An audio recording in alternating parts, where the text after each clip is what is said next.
لا يؤاخذكم الله باللغو في أيمانكم ولكن يؤاخذكم بما كسبت قلوبكم والله غفور حليم للذين يؤلون من نسائهم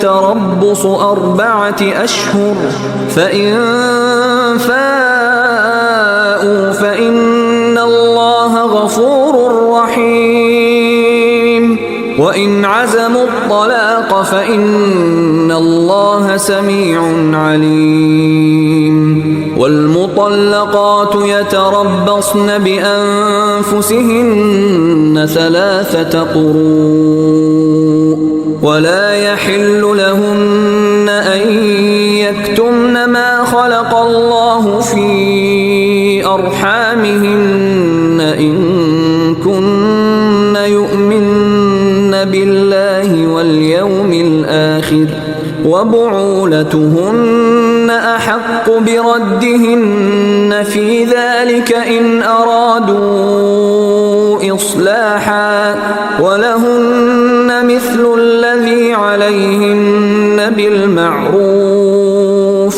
وللرجال عليهن درجة والله عزيز حكيم الطلاق 2 فإمساك بمعروف أو تسريح بإحسان ولا يحل لكم أن تأخذوا مما آتيتموهن شيئا إلا أن يخافا ألا يقيما حدود الله فإن خفتم ألا يقيما حدود الله فلا جناح عليهما فيما افتدت به تلك حدود الله فلا تعتدوها ومن يتعد حدود الله فأولئك هم الظالمون. யோசனையின்றி நீங்கள் செய்யும் வீணான சத்தியங்களுக்காக அல்லாஹ் உங்களை குற்றம் பிடிக்க மாட்டான்.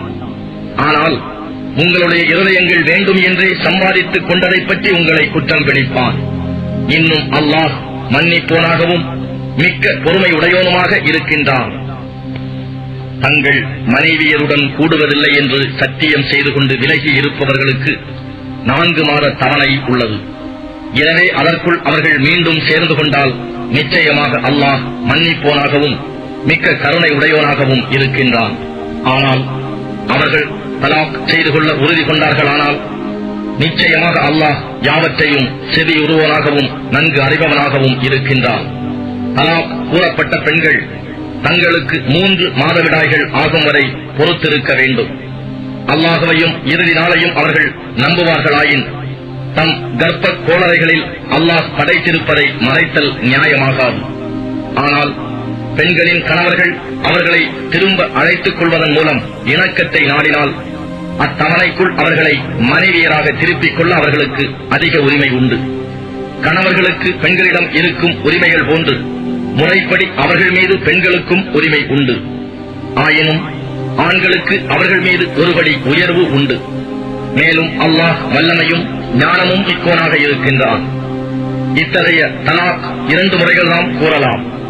பின் தவணைக்குள் முறைப்படி கணவன் மனைவியாக சேர்ந்து வாழலாம் அல்லது நேர்மையான முறையில் பிரிந்து போக விட்டுவிடலாம். இன்னும் நீங்கள் மனைவியருக்கு கொடுத்தவற்றை திருப்பி எடுத்துக் கொள்ளுதல் நியாயம் அல்ல. ஆனால் அல்லாஹ்வின் வரம்புகளை நிலைநிறுத்த முடியாது என்று இருவரும் அஞ்சினால், இன்னும் நீங்கள் நியாயாதிபதிகள் அல்லாஹ்வின் வரம்புகளை அவர்களால் நிலைநிறுத்த முடியாது என்று அஞ்சினால், அவள் கணவனுக்கு ஏதேனும் ஈடாக கொடுத்து பிரிந்து விடுவதில் குற்றமில்லை. இவை அல்லாஹ் ஏற்படுத்தியுள்ள வரையறைகளாகும். ஆகையால் அவற்றை மீறாதீர்கள். எவர் அல்லாஹ்வின் வரையறைகளை மீறுகிறார்களோ அவர்கள் அக்கிரமக்காரர்கள் ஆவார்கள்.